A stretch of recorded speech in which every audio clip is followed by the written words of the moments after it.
el insuficiente cardíaco es uno de los pacientes que les puede tocar en el examen, porque es frecuente que estén internados, igual que el diabético, igual que el insuficiente renal, igual que el paciente cirrótico con un artrítico de trombosis. Hay pacientes que son los típicos pacientes de examen, o los de las colágenopatías también, típicos pacientes que están internados. Y si uno rinde en pleno invierno, están los pacientes con las neumonías, o sea, cosa que ahora, si alguien está internado con neumonía, es neumocitis carini, ¿de acuerdo? Porque con el calor que hace no se puede agarrar una neumonía, tendría que ser medio raro. Pero el insuficiente cardíaco es uno de los que está internado cuando se descompensa. Así que vamos a explicarlo. Vamos a ir haciéndolo el tema completo con dibujos y esquemas. A través de los años hubo mucha discrepancia con la definición de insuficiencia cardíaca y mucho tiempo se trató siempre de decir que la insuficiencia cardíaca es culpa del miocardio, o sea que el miocardio no puede cumplir, el miocardio, siempre echarle la culpa al miocardio.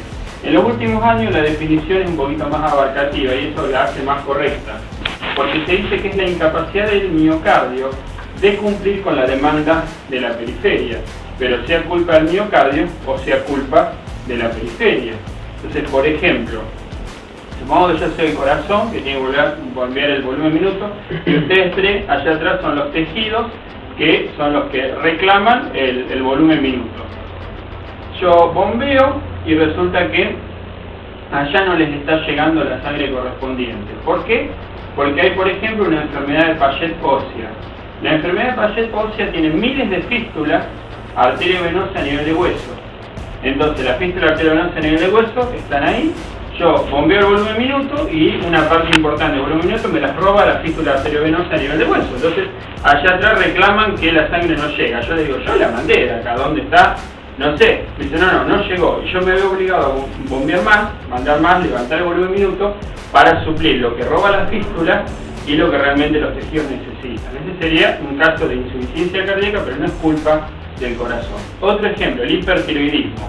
El hipertiroidismo, saben que los tejidos comen a dos manos, entonces todo lo que le mandan ya les es poco, entonces el corazón se ve obligado a elevar el volumen minuto, pero no es problema de él, sino que el problema es que los tejidos comen demasiado. Y así podríamos hacer 2 o 3 ejemplos más. Pero la mayoría de las veces no sucede esto. La mayoría de las veces la causa de la insuficiencia cardíaca es realmente del corazón, o sea que es causa cardíaca. Como vamos a notarlo después, el 90% de los insuficientes cardíacos son insuficientes cardíacos por cardiopatía isquémica o por cardiopatía hipertensiva. Digo, por cardiopatía isquémica o por cardiopatía hipertensiva. El otro 10 se lo llevan esta que estamos diciendo, las valvulopatías, las congénitas, todas las cosas raras, pero el 90% hipertensión o cardiopatía isquémica. Está entonces como para definir cualquiera de las dos cosas. Bueno, y ahora vamos a hacer un esquema que yo les voy a pedir que lo miren, que lo vayamos haciendo entre todos y después lo copien, porque tiene varios detalles. Vamos a dibujar las cámaras del lado derecho, aurícula derecha, ventrículo derecho. Esto se comunica con pulmón. Y de este otro lado, aurícula izquierda, ventrículo izquierdo, y esto va acá que son los tejidos. Fíjense esto. Normalmente el ventrículo izquierdo, ¿se acuerdan que se llenaba con un volumen de fin de lleno diastólico que eran 120 mililitros? De esos 120 mililitros lo correcto era bombear un volumen sistólico hacia adelante de 80 mililitros y que me quede un residual de 40 mililitros. Si queríamos saber si lo que se había bombeado era lo correcto, utilizábamos la fracción de eyección, que era volumen sistólico sobre volumen de fin de lleno diastólico. ¿Sí? ¿Cómo va?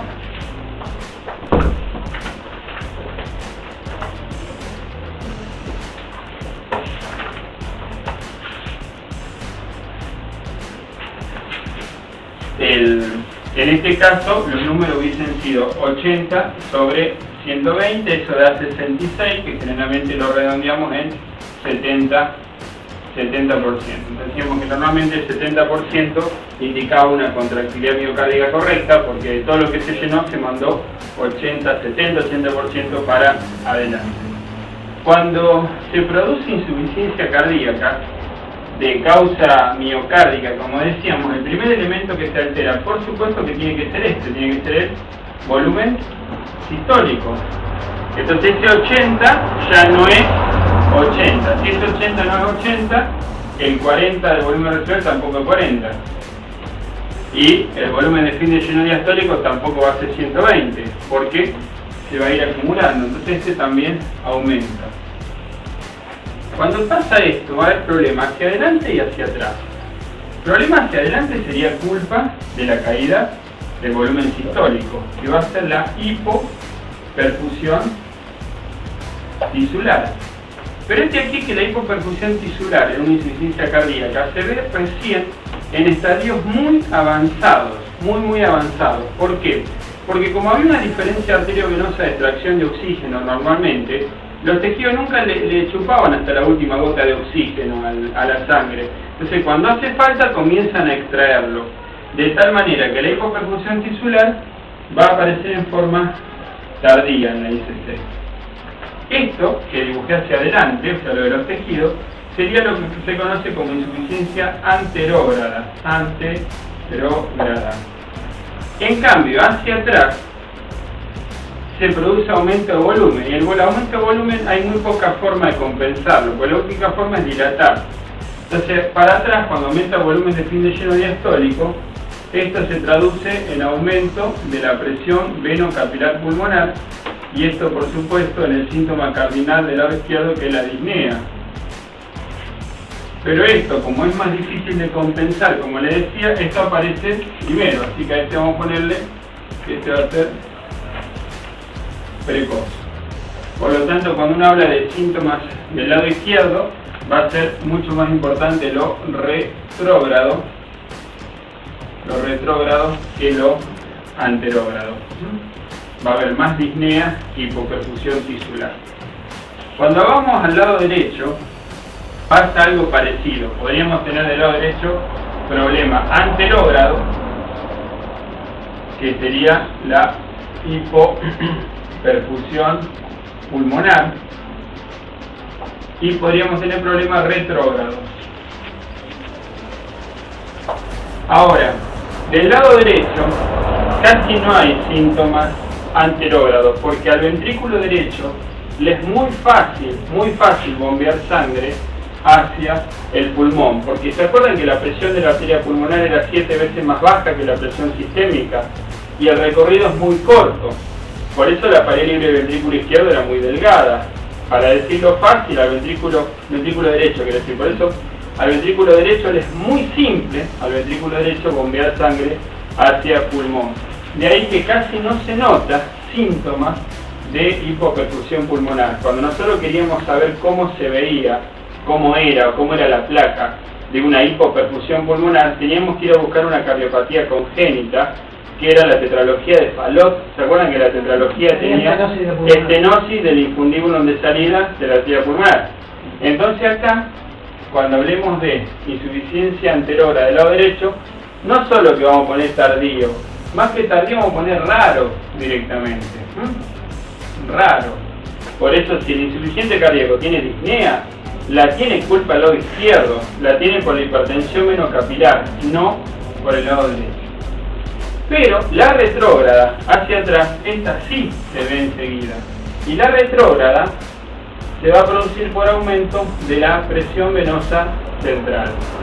Y el aumento de la presión venosa central, cuando se va traduciendo hacia abajo, va a dar ingurgitación yugular, hepatomegalia, todo hacia abajo, y hasta llegar al síntoma cardinal, que serían los edemas periféricos. Y este, al igual que el otro lado, este también va a ser precoz.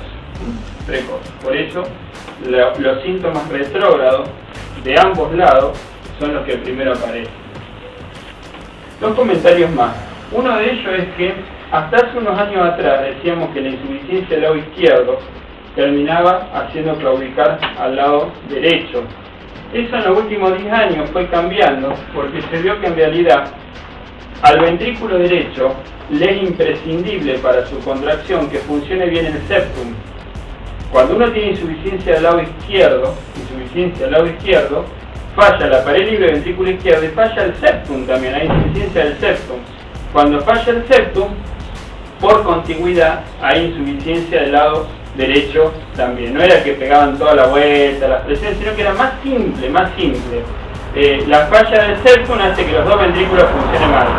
Esto justifica por qué los pacientes con insuficiencia cardíaca que uno siempre atendió, siempre traían síntomas mixtos. Era raro tener un lado del otro. Si un paciente, si viene con disnea y fatiga, viene con los pies hinchados, seguro.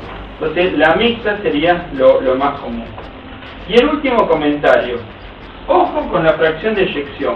Porque la fracción de eyección por sí sola te puede dar un dato muy pero muy engañoso. A veces la fracción de eyección, mire, lo voy a poner así. Lo voy a poner pero como nota al margen, ¿de acuerdo? Como comentario al margen. Miren esto. A veces uno puede tener un paciente que tiene una fracción de eyección pésima, un 20%.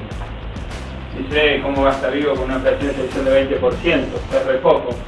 Sí, pero ojo, bombea el 20% de cuánto. Hay pacientes que tienen una miocardiopatía tan dilatada que su volumen de síntesis lleno diastólico son 400 mililitros. Corazonazo así. Cuando vos sacás 400 mililitros, le sacás el 20%, te da 80. Entonces, a este tiene un volumen sistólico de 80, el mismo que tenemos nosotros ahora acá. ¿De acuerdo? Entonces, cuidado, porque en realidad lo que los tejidos necesitan, al tejido no le interesa el porcentaje, le interesa el valor absoluto. Este está recibiendo los tejidos 80 mililitros, igual que un paciente normal. Pero cuando uno los relaciona con los 400 que tenía este ventrículo así, ve que la fracción de eyección estaba descendida. Así que por eso les digo que cuidado, no se guíen únicamente con la fracción de eyección, porque puede ser un dato engañoso. ¿Se entiende este ejemplo? ¿Está? Ponemos número para que sea fácil. Bueno, ahora sí, cópiense todo aquello, así borramos y seguimos haciendo esquemas.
más que repasar. No, parece que tuvimos carretera, la pelea cada vez más se le dan las 4 ruedas.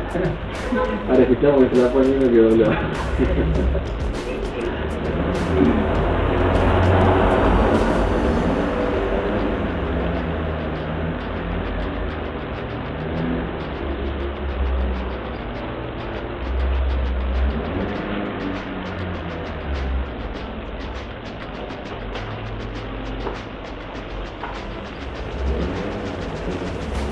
Todos los esquemas que vayamos haciendo hoy, yo voy siguiendo exactamente el orden que lo tienen acá, así todo lo que vayamos diciendo va a estar para que después lo puedan leer con algunos detalles más, siguiendo exactamente el mismo orden.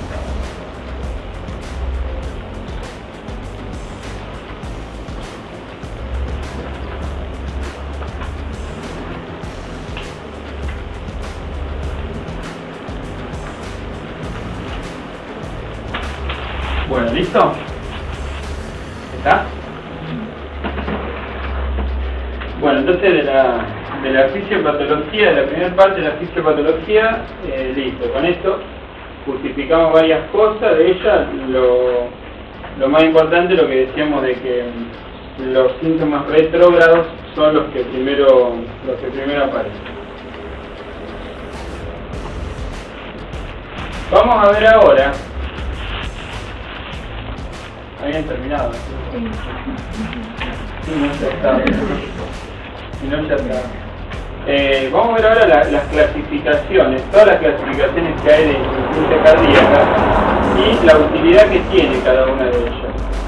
Una es la clasificación en grados, es de grado 1 a grado 4. Es la misma clasificación que angina de pecho, nada que en vez de decir dolor, decir disnea y fatiga. A grande esfuerzo, moderado, ¿sí? Lo mismo.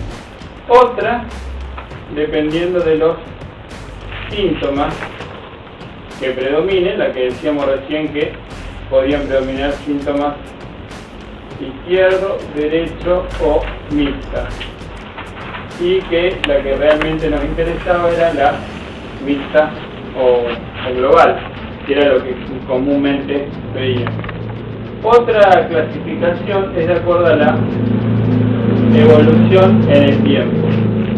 Esta lo podríamos dividir en insuficiencia cardíaca aguda e insuficiencia cardíaca crónica. La insuficiencia cardíaca crónica es la ICC propiamente dicha.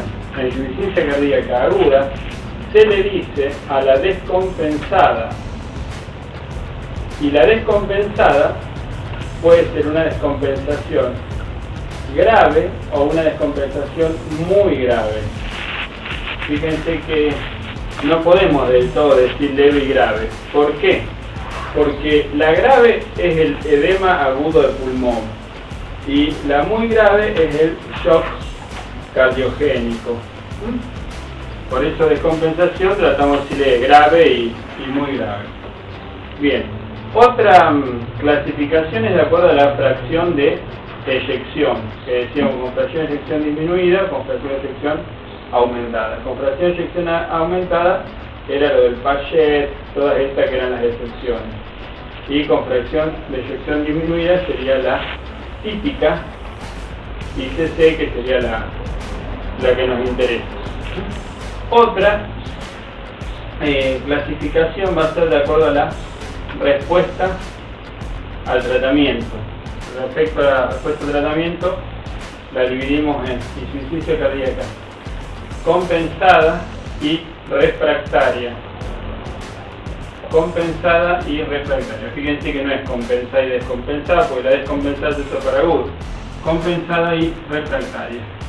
Otra es de acuerdo a la repercusión, como habíamos dicho, con síntomas anterógrados y síntomas retrógrados. Dijimos que lo importante eran los retrógrados. Bien, y una clasificación más, que es la que en realidad no es nueva, pero se juntaron, vamos a poner varios factores varios, que es la que agregaron en el libro de clínica del año pasado, de Battagliotti, donde juntaron varias cosas e hicieron una clasificación con letras. Fíjense cómo es la clasificación con letras. No es nada nuevo, pero está ordenado por letras. Es decir, insuficiente cardíaco tipo A sería el que en realidad no es insuficiente cardíaco, pero tiene diabetes, cardiopatía isquémica, hipertensión arterial, o sea, tiene todas las patologías que sabés que te predisponen a la insuficiencia. Grupo B es el paciente que no tiene síntomas de insuficiencia cardíaca, pero ya tiene alteraciones anatómicas, por ejemplo hipertrofia de ventrículos, o sea, ya está viendo signos de compensación. Grupo C sería la ICC propiamente dicha, con síntomas de la insuficiencia cardíaca, pero con respuesta positiva al tratamiento. Sería el ICC que responde a la terapéutica. Y el grupo D sería el ICC que directamente no responde al tratamiento, que se lo considera refractario como este y que es candidato a trasplante. Ya no responde a nada. Entonces, como ven, que 1, 2, 3, 4, 5, 6, 7 clasificaciones. Todas te están diciendo alguna cosa. No sé. ¿Ya ves la técnica? Cardiopatía isquémica. Serían las comunes que...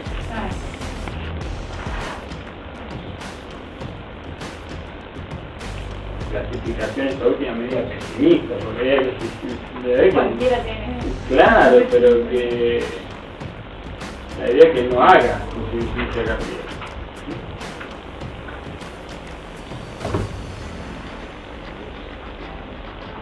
Un cachitito.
Respecto a las clasificaciones estas, todas sirven, ¿Cuál será la más? La mejor. Estaba esperando que alguien haga esta pregunta, no. Sí, El tema es que depende de qué aspecto a vos te interese. Porque a vos te interesa la clínica, sí, me interesa los grados. Y si en cambio el paciente ya está medicado, estás luchando ahí con la medicación que ande bien o mal, te interesan las otras, que es compensado refractario. ¿Sí?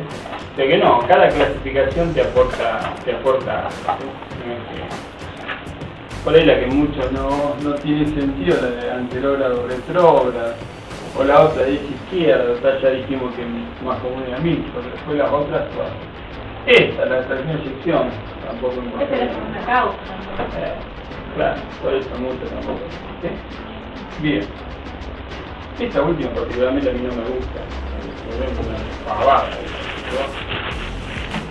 Cuando se agregan así cosas nuevas, hay que nombrarlo, pero no. El libro lo sacaron en mayo, así que por eso por ahí algunas cositas así de tallercitos los vamos poniendo. Bueno, ¿quedó hasta acá? ¿Está? Bien. Ahora vamos a ver, respecto a diagnóstico, respecto a algunas cositas más, que habría interesante para nombrar. Respecto a la etiología, dijimos que el 90% de los insuficientes cardíacos lo son por cardiopatía isquémica o por cardiopatía hipertensiva. Y el otro 10% otras. Dentro de ella irían las valvulopatías, las miocardiopatías congénitas, idiopáticas, o sea, cosas raras de todo tipo. ¿De acuerdo? Entonces, 90% cardiopatía isquémica. Y acá ven por qué más de una vez han escuchado a alguien que le pregunte, pero le falta una causa. Lo más probable es si te dicen te falta una causa, que te falta hipertensión arterial o cardiopatía isquémica, porque no miocarditis, ¿sí? O sea, causa es importante que falte, así que de etiología esto. Después, respecto a diagnóstico, como no hay un dato que sea patognomónico, que digo, si esto es positivo ICC, si es negativo no es ICC, se hace diagnóstico con los criterios. Y los criterios son criterios mayores y criterios menores. Respecto a los criterios, vamos a ponerle, a ver bien, porque los criterios diagnósticos es el resumen de la clínica de la insuficiencia cardíaca. O sea, los criterios diagnósticos te dicen los mayores, por ejemplo, disnea paroxística nocturna, edema agudo del pulmón, incurgitación yugular, galope R3, o sea, todas cosas, o sea, eso es lo que tiene el insuficiente cardíaco. Y los criterios menores, bueno, edema malleolar, tos, disnea, derrame pleural. La cuestión es que para hacer diagnósticos se piden normalmente 2, ¿sí? O 2,5 de puntos. Siempre recuerden que los criterios mayores valen 1 punto y los menores valen medio. Vamos a poner mayores 1, menores medio. Ahora, cuando uno hace diagnóstico de insuficiencia cardíaca, recuerden que te sobran criterios. No es como en una colágenopatía donde a veces uno está rajuneando juntar 4 de 11 o cosas así. Cuando hay, te recontra. Te resobran. ¿Por qué? Porque si vos decís, tiene edema agudo pulmón, y entonces tenés disnea paroxística nocturna, entonces tenés R3, entonces tiene crepitante biobasal, entonces tiene... O sea, están tan enlazados uno con el otro que si hay criterios, hay para tirar para arriba. ¿De acuerdo? O sea, que no te tenés que andar ahí buscando criterios. Después, otros elementos importantísimos en ICC son los factores que descompensan a la ICC. A veces puede pasar que nosotros tenemos un paciente con ICC que está previamente estable, medicado, respondiendo bien a la medicación, está prácticamente asintomático u oligosintomático, y de repente empieza un día que viene con los pies hinchados, agitados, re descompensado. Uno podría decir, o pasó de un grado 1 a grado 2 o un grado 3, o tal vez se agregó algún factor que descompensó a ese paciente. Muchas veces los factores que descompensan a un paciente son factores reversibles, que si uno los identifica y los neutraliza, el paciente vuelve a estar en su estadio anterior. Los factores estos que descompensan son factores cardíacos y factores extracardíacos. De ellos, los más frecuentes son los extracardíacos. Y dentro del extracardíaco, el más importante es el abandono de la medicación.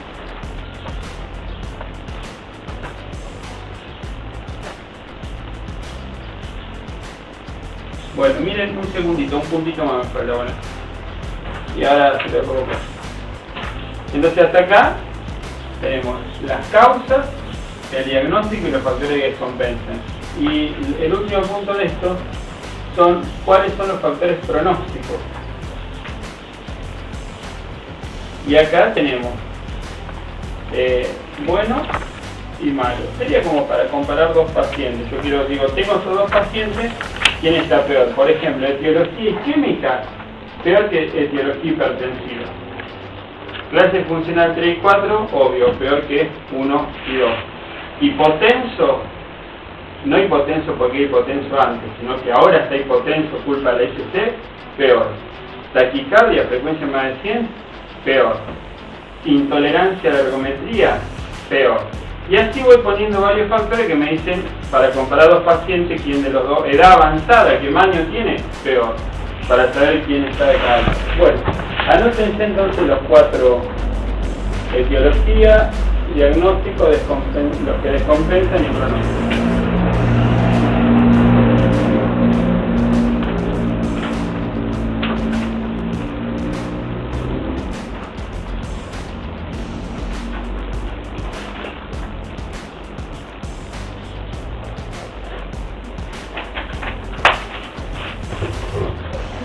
¿Llega? No, pasemos una parte. Ahí está.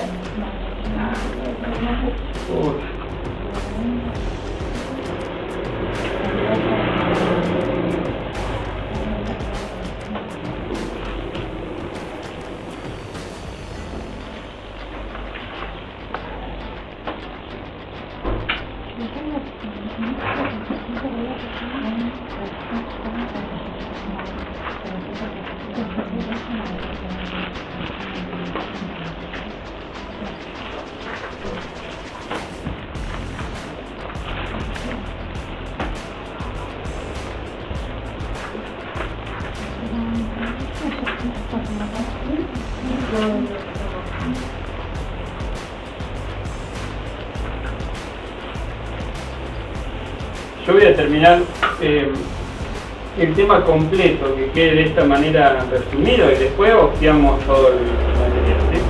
Así ya lo pueden estudiar directamente fácil.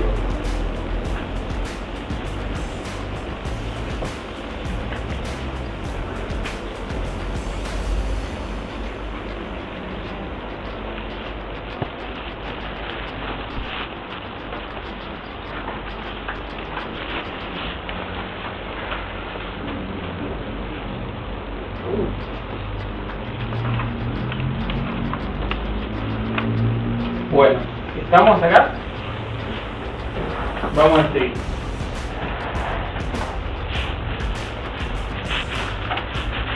Ahora vamos a ver la parte de, una vez que ya está diagnosticado el insuficiente cardíaco, la parte de los métodos complementarios que pueden llegar a aportar algún dato más. Respecto al laboratorio, tanto sangre como orina,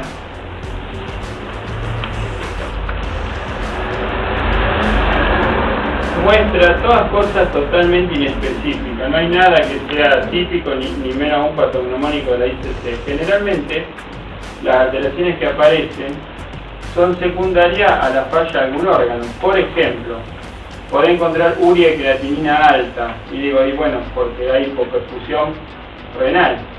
Podés encontrar las transaminasas movidas, y porque la congestión hepática puede hacer que se hayan movido las transaminasas. Y así podríamos estar nombrando diferentes lugares, pero nada que vos digas, el laboratorio, me aporta un dato, ¿sí? Podría encontrar una anemia. Yo digo, bueno, compensemos la anemia porque va a figurar dentro de los factores que descompensa, ¿sí? Dice, tiene 30.000 blancos, bueno, diagnosticó una infección que es otro de los que vamos a leer después que descompensan, pero que para hacer diagnóstico que te sirvan en ICC, laboratorio ni sangre ni orina aportan nada. Después, RX de tórax. La RX de tórax es muy valiosa, porque la RX de tórax me va a mostrar tanto corazón como pulmón. En corazón la cardiomegalia y en pulmón los signos de aumento de la presión venocapilar pulmonar. En el pulmón voy a tener delirios congestivos y redistribución de flujo hasta fisuritis, línea de Kerlin, imágenes algodonosas, o sea, todo lo que sea de la hipertensión venocapilar. Y en corazón la relación cardiotorácica aumentada.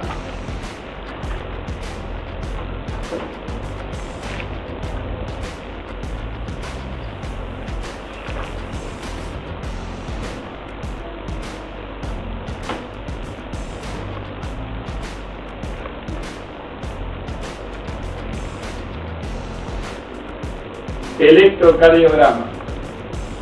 El electrocardiograma en el insuficiente cardíaco, fíjense, o es inespecífico y no te aporta nada, o puede servir porque si no conocíamos al paciente de antes, nos puede sugerir, por ejemplo, la etiología isquémica, porque tenemos este electro. ¿Se acuerdan las Q? Entonces digo, mira, tiene estas ondas Q, lo más probable es que este haya sido insuficiente cardíaco por la cardiopatía isquémica. Y lo otro, que el electrocardiograma a veces muestra las arritmias que complican a un insuficiente cardíaco. ¿De acuerdo? Entonces, por eso habría problema ahí. Bien, sigo. Después, respecto a cateterismo.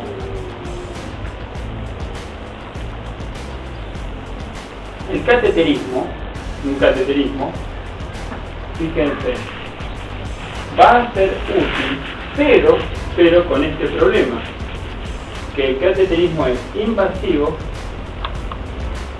tiene riesgo y es caro. El cateterismo, propiamente dicho para la ICC, por ahí lo podemos llegar a obviar. ¿Por qué? Porque el otro estudio que voy a nombrar ahora, que es el ecocardio es tan útil como el cateterismo, y por supuesto el ecocardio es no invasivo, prácticamente estamos hablando de un método sin riesgo, salvo que te agarre corriente, una cosa así, porque si no, no tendría por qué tener riesgo, y por supuesto mucho menos costo. Respecto al ecocardio, van a ser útiles los dos ecocardios, tanto el bidimensional como el modo M. El bidimensional es el que se ve, ¿se acuerdan? Tipo triángulo así. Ahora los vamos a ver. El bidimensional muestra la motilidad de las paredes. Y el modo M, acuérdense la M de mide. El modo M es el que mide grosor de pared y diámetro de cavidad. Grosor y diámetro. Y por último, el último método que lo voy a nombrar acá abajo sería la cámara gamma, que la cámara gamma casi no tiene cabida, porque la cámara gamma sería útil para ver la cardiopatía isquémica de base, pero para la ICC no tendría mucha utilidad. Entonces quedó laboratorio, placa, electro, cateterismo, ecocardio y cámara gamma. Y de ellos remarco, subrayo la placa, ¿sí? Y el ecocardio. Entonces acá surge algo que en los exámenes se pregunta, es que si tiene que elegir dos métodos complementarios para el insuficiente cardíaco, ¿cuál elige? ¿Sí? Y no digan electro. Acá. Está bueno, no se dice eso. Claro, no, el sofá trabaja. Como hablamos el otro día, ¿te acuerdas? Eran todos. Ya, se tienen de gusto muchas cosas, pero bueno. Vos sabés que increíble, ¿eh? El fin de semana, la semana pasada vino justo que vos estás hablando. Mi papá tuvo apenas una. Yo le decía que era como una palpitación, no tuvo ni clínica, ni enzima, ni electro, nada, y hoy le voy a hacer ergometría. Claro. Pero también escribí onda, como vos decías. Alguna, yo no decía. Mejor Mejor que se la haga, mejor que se la haga y no que se la haga. A mí no me. pero no me molesta. Pero justo Sí, 3 días después de que hablamos, habíamos hablado del tema de... Pero en un equipo nuevo, ¿no? de la fría, 0 de 3. Claro. Se la van a hacer. 0 de 3. Y capaz que hoy me dice, no, me van a hacer una cámara no sé cuánto. Claro, claro. Dice, no, ni gamma, ahora es omega. Bueno, claro, sale ecografía cuadridimensional, entonces ahora ya puede ser algo bien volar. Pero sí, esto es real, ¿viste? Lo importante es que vos lo aprendás bien. Sí, pero el de mal no va a estar, lo van a hacer ahí. Bicicletear un rato y le van a... Del gimnasio, No, gimnasio normal. por eso. Se me hace que una parte como la bolsa que le prueba cisturitis, Línea de Kerlin, redistribución de flujo, hilos congestivos, imagen algodonosa. Están todas después anotadas en el material, ¿eh? Todo lo que... Bueno, ¿copiaron hasta ahí? Yo ahora les quería mostrar algunos de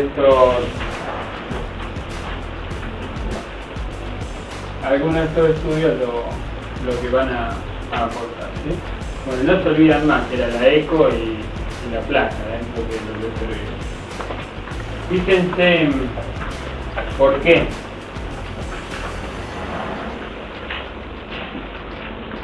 Vamos a ver acá.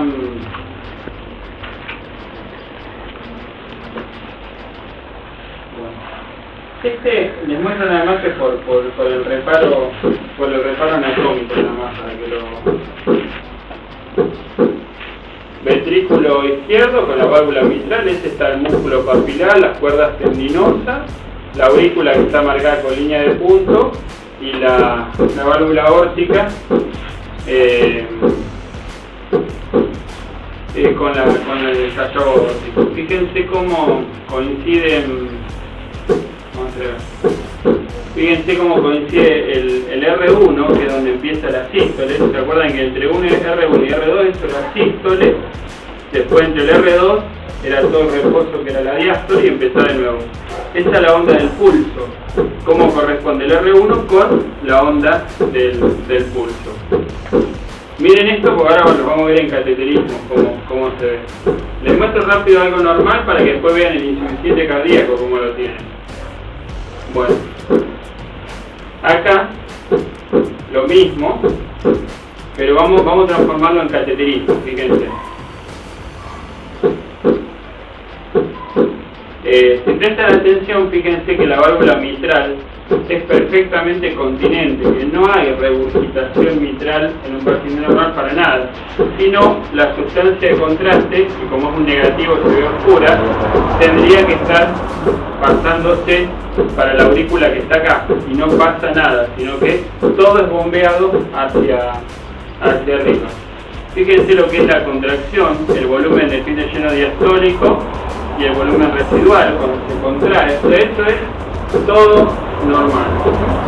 Lo vamos a poner ahí en el esquema y ahora seguimos como se ve normal. Bueno, estos son los ecos. El eco bidimensional y el eco modo M. El modo M, estas son paredes, ¿sí? Esto es sístole, diástole, sístole, diástole, sístole, y acá lo mismo. Y en el medio están las válvulas. Esto tiene todos puntitos, que es para medir, son centímetros, para medir el grosor de la pared o el diámetro de la cavidad. Pero este es un estudio dinámico, el bidimensional. El bidimensional muestra cómo se mueve. Les digo que es cada cosa acá, después se lo muestro en el esquema de nuevo. Miren, esta va a ser siempre la aurícula izquierda. Ahí está la válvula mitral. Ahí está la pared libre ventrículo con el septum, las cuerdas tendinosas. Y ahí arriba está la válvula aórtica. Miren, lo hacemos de nuevo el esquema, fíjense. Miren por ejemplo la válvula aórtica, que se ve fácil. ¿La ubican? ¿Cómo se habla? ¿Sí? Y miren, por ejemplo, acá el músculo papilar.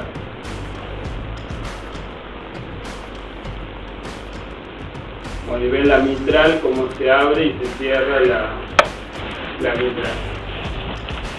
Bien. Y les quiero volver a mostrar este, porque ahora cuando vean el insuficiente cardíaco quiero que se note la diferencia. Bueno, vamos ahora al del insuficiente cardíaco. Cateterismo del insuficiente cardíaco.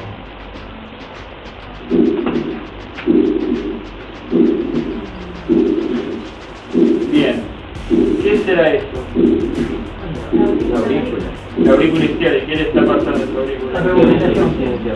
Siempre que haya miocardiopatías dilatadas, entre lo que se dilata el anillo. Entonces, por más que las valvas estén bien, ya no se tocan. Vos dilataste el anillo, tenés insuficiencia mitral, seguro. Por eso casi no hay insuficiencia cardíaca bien dilatada sin insuficiencia mitral. Entonces, como ven acá, se vuelve muchísima sangre. Bueno, miren lo que es una bolsa. No se contrae nada directamente. Hay éxtasis circulatoria, una rémora circulatoria tremenda. Aparte la sangre que encima que bombea mal, la mitral le está robando. O sea, la aurícula roba sangre que tendría que haberse ido por el callao aórtico. Lo otro que se nota acá, que los ruidos ya no son ruido neto y silencio libre. Acá se escucha un tremendo soplo sistólico. Fíjense que, miren, el R1, está el R1 pegado con el soplo.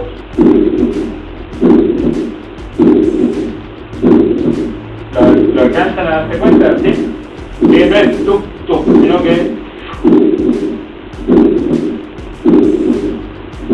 se escucha muy bien el soplo sistólico en este caso. Soplo sistólico de la insuficiencia mitral, por supuesto, este soplo.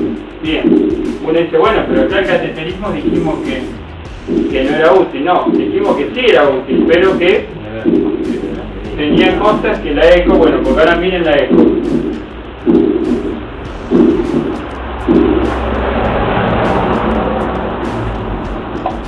Fíjense, estos son los dos ventrículos y estas son las dos aurículas y ahí están las dos válvulas. Fíjense que las válvulas apenas se mueven y las cavidades directamente ni se mueven, no se ven como el otro que había toda una motilidad. Entonces en este ves que el ventrículo directamente parece una bolsa de papa, que es casi la misma información que te estaba dando esto. Les vuelvo a mostrar el normal rápido, así lo vuelven a...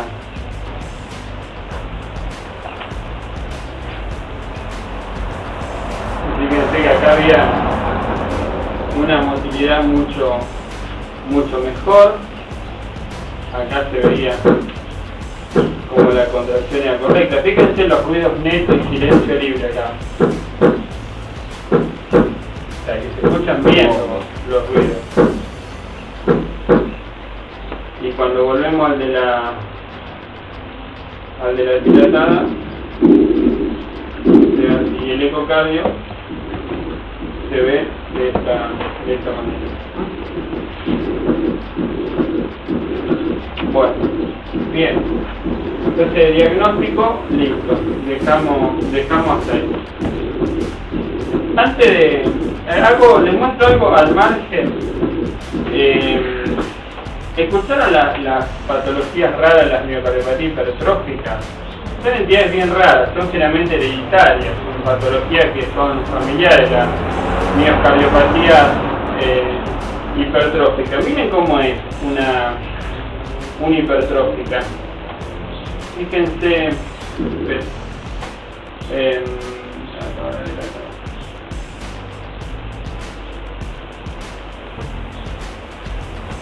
miren, este es un ventrículo, este es un corazón normal. Esta es la cavidad. Bueno, esta es la cavidad. No tiene, esta es la cavidad. Y esta es la pared. Así abajo. Es un bíceps, parece eso, más que un bíceps y un tríceps, más que un corazón. Bueno, ¿Vieron hoy cuando bombeaba el insuficiente cardíaco que casi ni se movía? Bueno, miren este como bombea.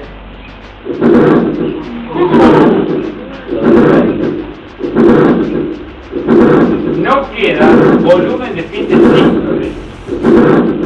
¿De acuerdo? No queda volumen residual, lo bombea entero. Se llena 120 o menos, porque se llena menos, bombea todo. Fíjense que se tocan las dos. ¿Y por qué tiene semejante soplo? Porque se imaginan que la válvula mitral no se aguanta semejante aumento de presión. Por más que la mitral esté bien, semejante golpe se la manda, pero la mitral la manda. Queda la mitral quedó contra la aurícula pegada.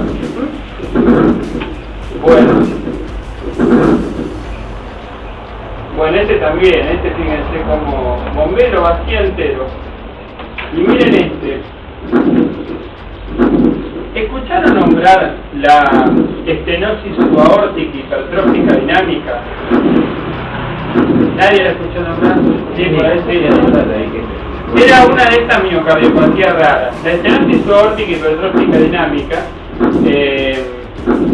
es una patología que, fíjense, este es el septum que está con hipertrofia.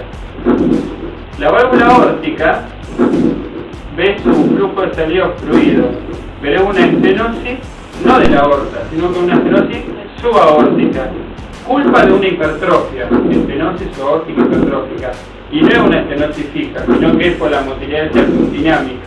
Entonces de ahí estenosis subaórtica hipertrófica dinámica. Acá el ventrículo, la sangre que está acá, le cuesta llegar hasta ahí por el septum. Estos pacientes son candidatos a miotomía, o sea, son los que se operan y se les saca parte del septum. Y hasta que se los opera, muchas veces se los tiene con beta bloqueante, al revés que a un insuficiente cardíaco. Con beta bloqueante, como son inotrópicos negativos, tratás de dilatar un poco el corazón. Miren cuando lo hago eco de verdad. Miren este. Miren el septum, por ejemplo. Ven que se nota bien el septum. Ahí lo ponemos de nuevo. Ahí lo hago eco. Ven que ahí la hipertrofia del septum se ve perfecto. Bueno, este entonces era nada más que para mostrar esta hipertrofia, que son extremadamente... Muy bien, ¿esto está copiado? Bueno, y ya el último de los puntos que hay que esquematizar y explicar es toda la parte de la terapéutica de la insuficiencia cardíaca. Después que terminemos todo, pasamos al material y le vamos dando una mirada rápida. Cuando uno va a hablar de tratamiento de insuficiencia cardíaca, no se puede escapar de la ley de Frank-Starling. La ley de Frank-Starling históricamente se ha usado siempre para explicar la insuficiencia cardíaca.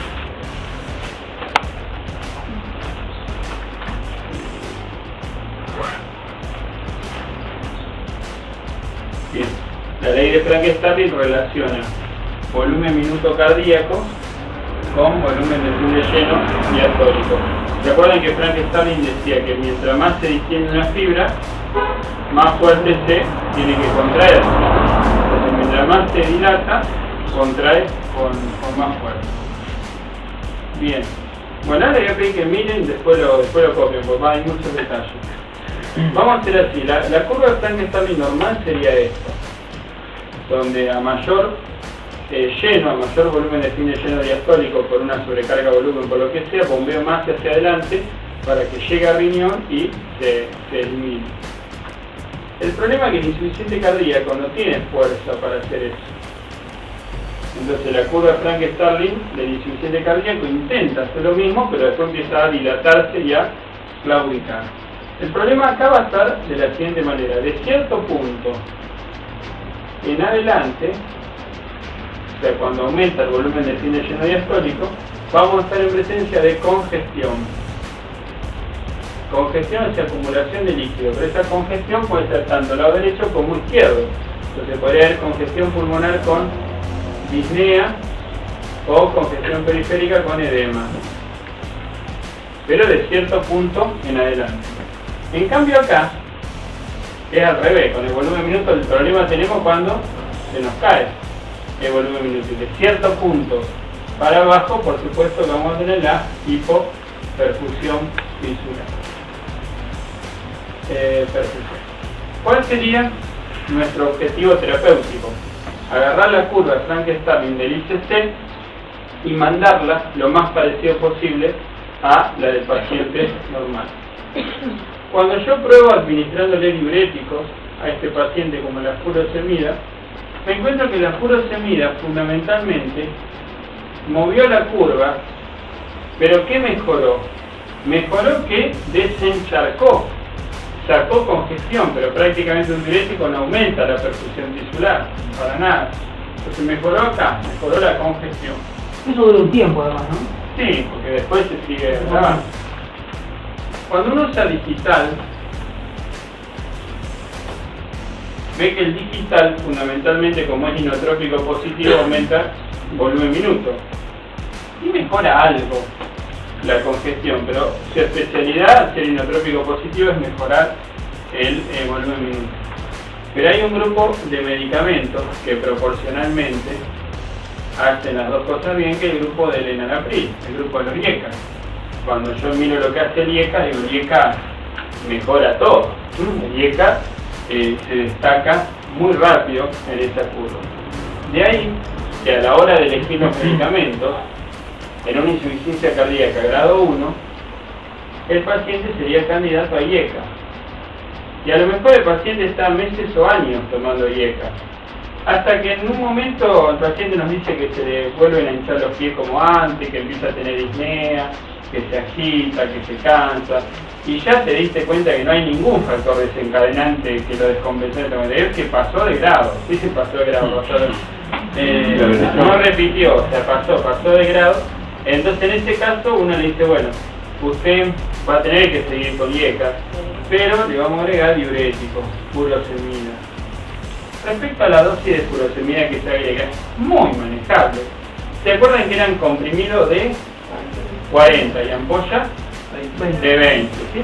Entonces podemos arrancar con mitad de comprimido de 40, con 20 miligramos al día, e ir manejándolo, dependiendo de los horarios de trabajo del paciente. Por ejemplo, hay pacientes que trabajan 4 horas a la mañana, descansan, trabajan 4 horas a la tarde. Esas horas que descansó permitió que se le deshinchen los pies, que reabsorbe edema, por ejemplo. Ahora el que le pegó derecho un montón de horas parado, ¿sí?, va a haber que tenerlo con diuréticos, porque si no va a terminar con las patas lastimadas así. Usen la dosis que usen, trate que cuando llegue la noche el paciente se vaya a dormir desinflado, porque si se va a dormir con edema, se va a levantar a la noche un montón de veces a hacer pis y va a dormir mal el paciente. Entonces hay que tratar de ir desinflándolo durante el día para que no orine tanto, no tenga tanta nicturia. Entonces vamos a poner de dosis de furosemida, voy a ir poniendo 20 miligramos o más. 20 miligramos e ir aumentando. Después, cuando la cosa está pero mucho más avanzada, grado 3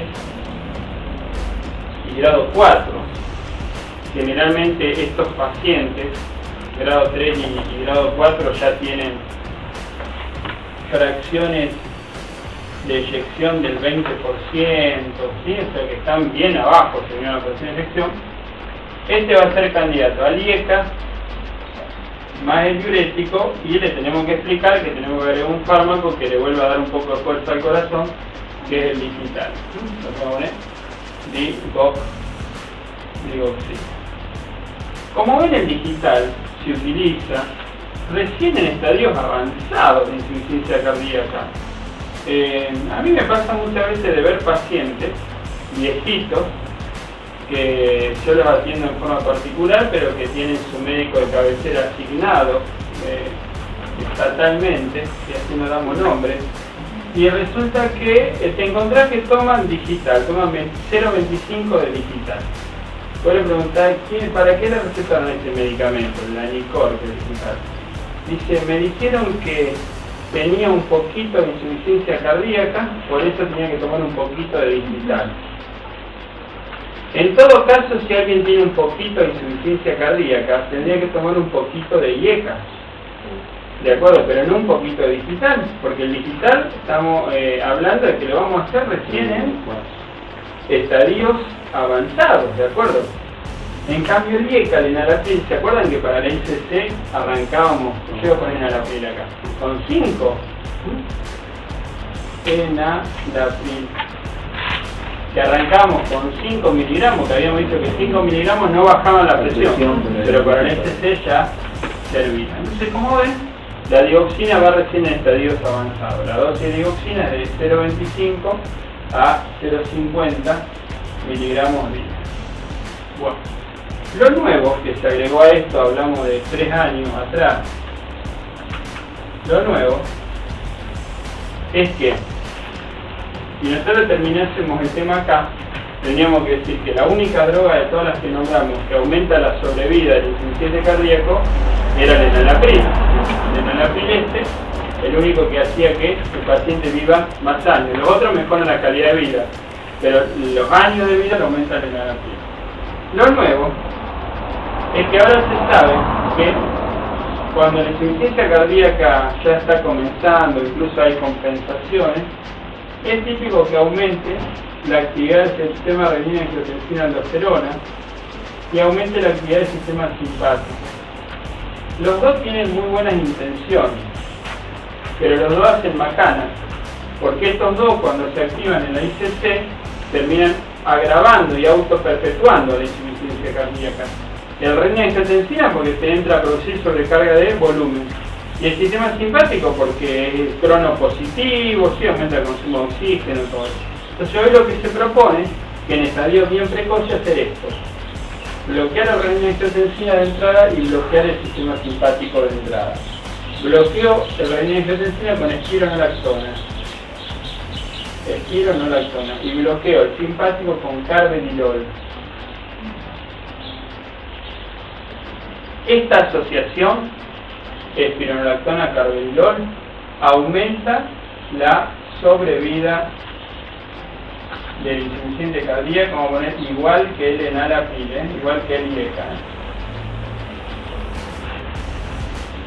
El año pasado, en mayo, en estos congresos que yo les contaba en medicina interna, una de las propuestas que cuando se dio este tema, los que hablaron decían que cualquier droga nueva que salga para la insuficiencia cardíaca tiene que aumentar la sobrevida del insuficiente cardíaco.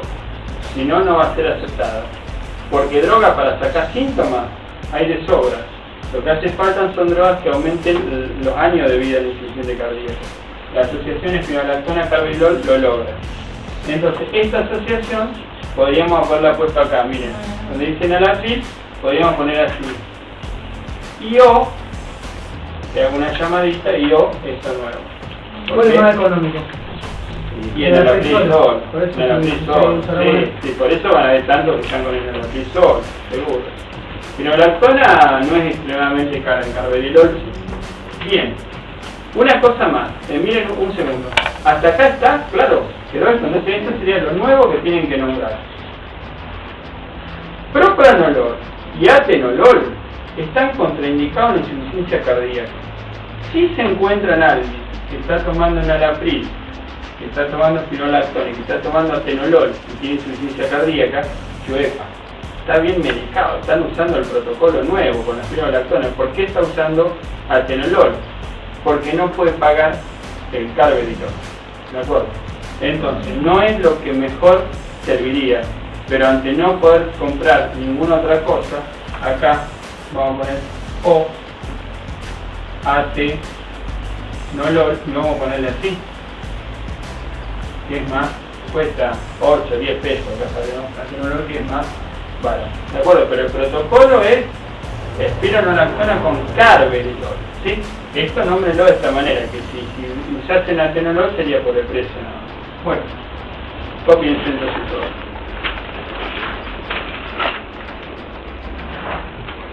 porque ellos son iguales, eso debe ser menos efectivo que en el PRI, más vale directamente. Debe ver por qué no existe en el PRI. Sí. A veces te encontrás con que en el April daba tos y que en los sartanes caros también. Y las tenés todas. Después cuando estés trabajando va a ver que estos son modelos simplificados, porque después tenés que hacer unos malabares. Claro, porque entonces yo no te puedo decir todas esas excepciones porque te vuelvo loco si te digo todas las posibles combinaciones, pero lo que vos estás diciendo es perfectamente correcto, de que se te planteen este tipo de cosas.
Ahora cuando terminen de copiar pasamos a ver el material y a poner algunos detalles.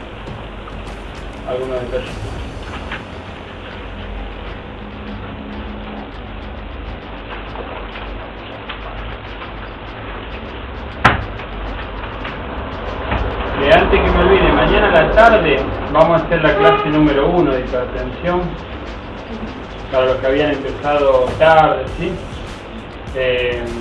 La hacemos a las 6, de 6 a 8, así que cualquier cosa, no sé, fíjense, o vengan a la mañana, si vuelven a la tarde, o como no la puedo hacer en ningún otro horario que quede corrido porque están los chicos de fármaco. Así que acuérdense, mañana a las 6 hacemos la clase número 1 para los que habían empezado medio tarde. El miércoles, en el mismo horario, vamos a hacer la clase número 2, será seguir hipertensión. Y el jueves vamos a hacer la clase número 3, que fue la de dolor torácico, la primera parte de cardioglicemia. Casi todos los que empezaron tarde, y que empezaron 1 o 2 días después, se quedan al día con todo. ¿Está? Bueno, vamos entonces ahora sí al material.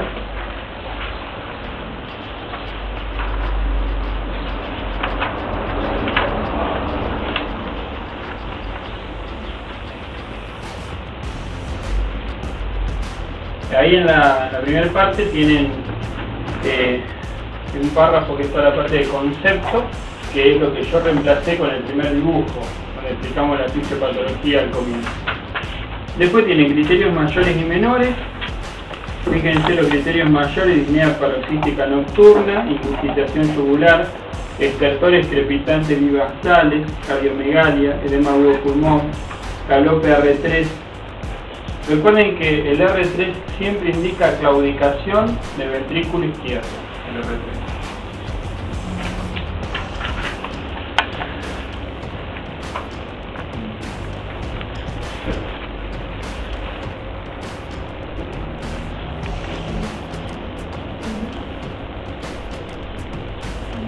Después aumento la presión venosa,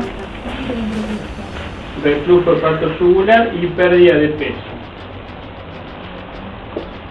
Y los criterios menores: edema malleolar, tos nocturna, disnea de esfuerzo, hepatomegalia, derrame pleural y taquicardia. Respecto a estos criterios menores, quiero que pongan que son válidos en ausencia de otra patología que los justifique.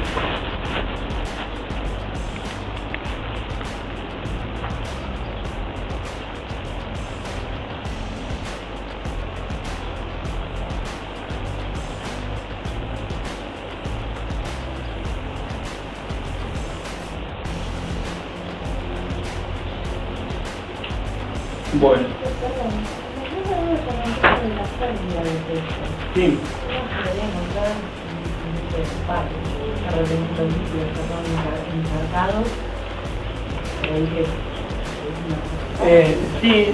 Sí, pero cuando está con, no sé, cuando vos le sacás los edemas así, el exceso magro, el exceso verdadero está perdido, porque generalmente como está mal irrigado el aparato digestivo, más la congestión, siempre absorben mal, siempre tienen mala absorción. Después vas a ver cuando leas el párrafo completo en clínica, en la parte de clínica, que dice que pueden llegar a estar catéxicos.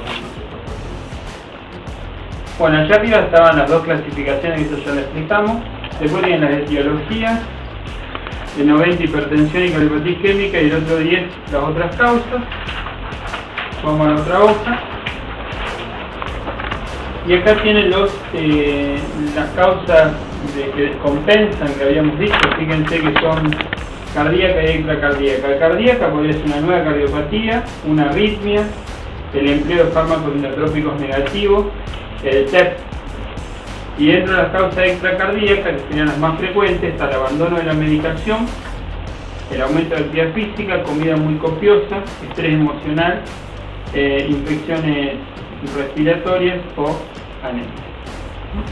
Y el otro cuadro era el de los pronósticos que habíamos dicho. Fíjense que es peor pronóstico cuando hay factores clínicos como edad avanzada peor, etiología isquémica peor, clase funcional 3 o 4 peor, capacidad de ejercicio reducida, o sea que no se aguanta mucho la ergometría, taquicardia persistente, R3 y la hipotensión. Todo eso indica mal pronóstico de un ICC. ¿Estamos? Después tienen el cuadro clínico y ahí está aplicada la disnea. Por ejemplo, si quieren por las dudas después refrescar bien qué era disnea paroxística nocturna, qué era ortopnea, todo eso acá está bien lindo explicado. Acuérdense que el hecho de que esté por ahí más detalle de lo que haría falta es por lo que les dije que muchas veces este es el paciente del examen, el insuficiente cardíaco, ¿de acuerdo? Por eso correcto. Después ellos dicen otros síntomas, está la tos, incluso la tos a veces se confunde con la tos del IECA, como están tomando un Alapril, por ahí, vamos a ir a otra hoja, tienen la exploración física, y la exploración física, no hay cosas muy características, pero hay un poco de todo en este paciente. Y acá figura incluso lo que yo le decía recién a Lorena, de que a veces están caquéxicos estos pacientes, están desnutridos. Y es muy típica toda la ocultación cardíaca patológica. Y todo lo que sea ocultación cardíaca patológica. En estos días que vamos a estar viendo la parte de la valvulopatía, los soplos, ahí lo vamos a ver. Después, manifestaciones cardíacas, está la cardiomegalia, el R3, que ya lo dijimos. Vamos a la otra hoja.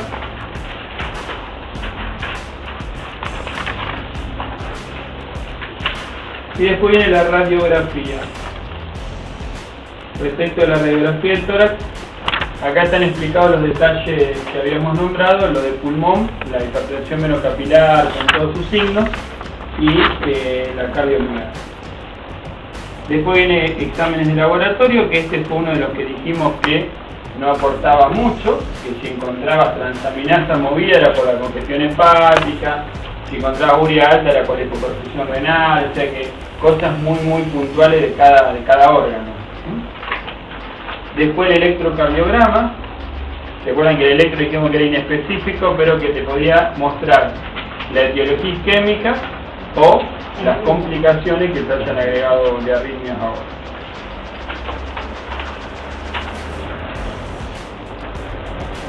Y después el ecocardio, que este fue el que dijimos que era de los más valiosos, porque teníamos los dos tipos de ecocardio, el modem y el bidimensional, con lo que aportaba muy útil cada uno.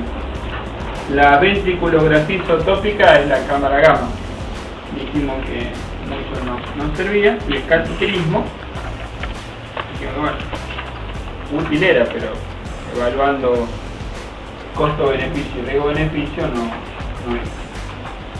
Bueno, y llegamos ahora a la parte terapéutica, la última parte del ICC, bien lo terapéutico, ya algo que estuvimos explicando recién en el pizarrón.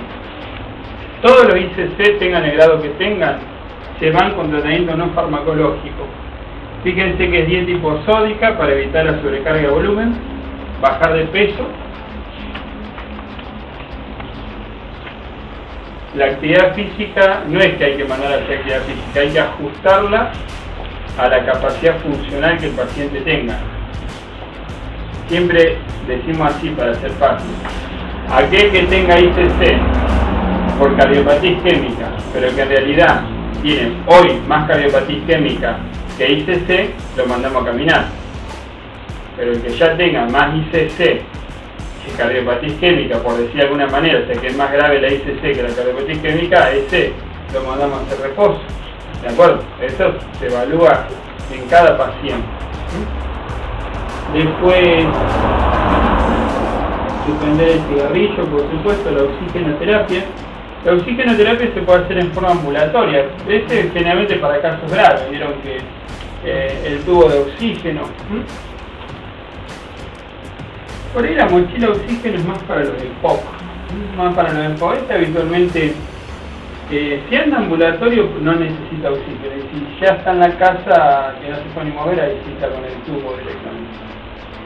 Después, evitar los inotrópicos negativos, reducir la ingesta de líquido, o sea, no le dejas tomar líquido así a mano suelta a este, y corregir los factores desencadenantes. Bueno. ¿Cuánto líquido?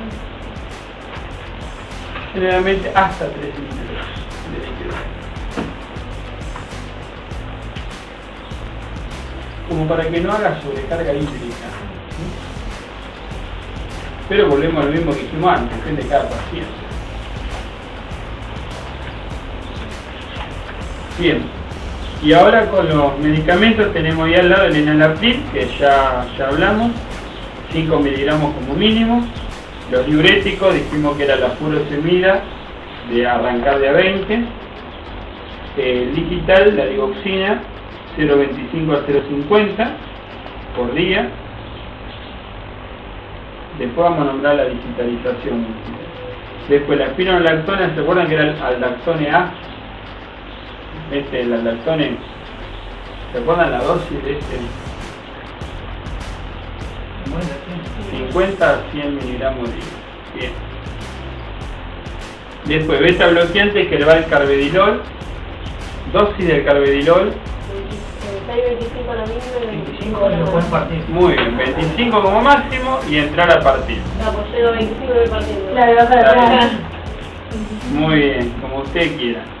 Bien, era el Dilatrem. Bueno, después, los vasodilatadores tienen muchos efectos indeseables, muchas RAM, por lo tanto los vasodilatadores no tienen cabida en la insuficiencia cardíaca. Para que los nombres no tienen cabida. Lo que pasa es que como generalmente los teóricos los nombran así, para que no me los pregunten de que en algún teórico escuché que los vasodilatadores, ¿qué escuchaste? Que no se usan. Bueno, entonces acá están los vasodilatadores que no se usan. ¿Sí? Por ejemplo, el tipo de hidralacina, así no tienen sentido. Antiarrítmicos. De los antiarrítmicos, más de una vez van a encontrar a un insuficiente cardíaco tomando amiodarona. La amiodarona es inotrópica negativa, no tendría que tomarla en ICC, pero se indica cuando el ICC está tomando digital y el digital le está ocasionando arritmias ventriculares. Entonces la amiodarona sería para prevenir las arritmias ventriculares del digital.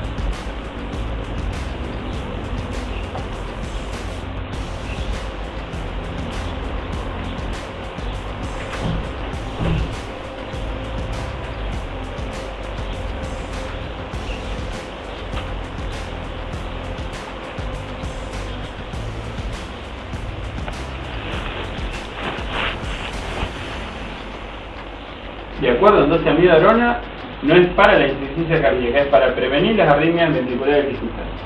Los sartán, y si el IECA produjo todo, y si lo puede pagar también, porque dijimos que los sartán era más caro. Antagonista de calcio, el mismo comentario que hice para vasodilatadores, ¿de acuerdo? O sea, calcio antagonista no tienen cabida porque pueden descompensar incluso el verapamil, que bloquea nódula B, inotrópico negativo, está contraindicado en el sistema. Y por último, los inhibidores de la fosfodiesterasa. ¿Escucharon hablar la amrinona y milrinona? Anótenlo, amrinona y milrinona. Eso no tienen uso en la práctica, porque entre sus efectos indeseables figuran algunos como muerte súbita. Vaya efecto indeseable. Ya, me parece como un solo efecto indeseable. Ya. Bueno. Y el último comentario es un poquito hablar de las dosis del digital y de la furosemida en agudo, que sería para el paciente que llega nuevo.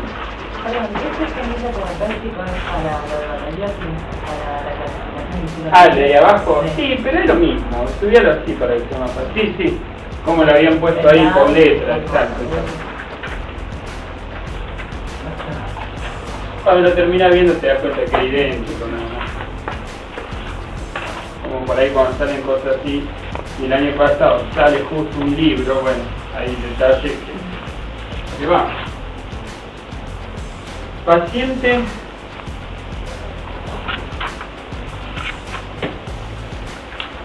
nuevo, nosotros no lo conocíamos el paciente, llega con una ICC descompensada, probablemente entre con un edema agudo de pulmón. Si le pudiésemos hacer un ecocardio, muestra una fracción de eyección de 20% o menos, ¿sí? Y nunca recibió digitales ese paciente, ¿de acuerdo? No tomó digitales.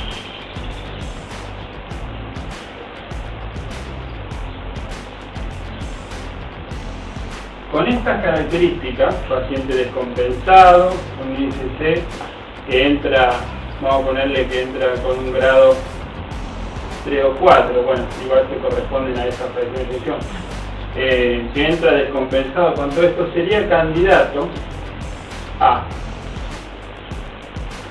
furosemida endovenosa, como lo vamos a ver después en el tratamiento de edema agudo pulmón. Después un temita suelto que es edema agudo pulmón, pero furosemida endovenosa para el edema agudo de pulmón. Vieron que la furosemida endovenosa es venodilatadora.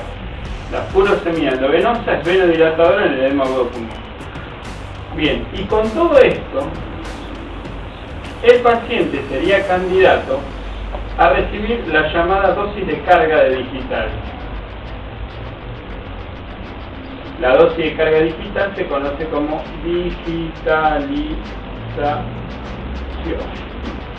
digitalización. Bueno, ahora le voy a pedir que miren un segundo. Si este tema uno lo lee de Washington, va a encontrar que la dosis que propone es de 0.8 a 1.4 miligramos como dosis de carga. Esa dosis acá sería inaplicable porque no existe esa presentación en Argentina. Acá tenemos frasco ampolla únicamente de 0.25 miligramos de digoxina. Entonces una posibilidad sería esta, que lo digitalicemos de esta manera. Las primeras 24 horas sean 0.25, 0.25, 0.25, separado por 8 horas. Si pasado los 0.75 que le acabo de hacer, el paciente ya anda bien, ya mejoró mucho, seguiríamos con la dosis de mantenimiento, ya sería la dosis de por vida, de 0.25 o 0.50 miligramos día, en ambos casos. ¿De qué depende que elijamos 0.25 o 0.50? Sobre todo el peso. Lo que dijiste menos de 60 kilos, por ahí 0.25, más de 60 kilos, por ahí convendría 0.50, pero es discutible. Ahora, ¿qué pasa si pasadas las primeras 24 horas el paciente todavía sigue con muchos síntomas? Significa que esa dosis de carga de 0.75 no alcanzó. Entonces, las segundas 24 horas hago lo mismo, 0.25, 8 horas, 0.25, 8 horas, 0.25. Y recién después paso la dosis de mantenimiento. Por eso, como ven, la dosis de carga para nosotros, que la voy a anotar acá, va de 0.75 a 1.5 miligramos totales. 0.75 si hiciste un solo día, 1.5 si hiciste 2 días. ¿Sí? No sería aplicable el 0.8, 1.4. ¿La dosis de mantenimiento de 0.50 es una vez al día o...? Una vez al día. El digital tiene 30 y pico de horas de vida media, así que con una vez al día anda bien.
Fíjense, porque a veces las dosis hay que saber qué se vende acá, tenés que saber la presentación porque si no terminás dando, no es que esté mal lo otro, pero no era lo que era.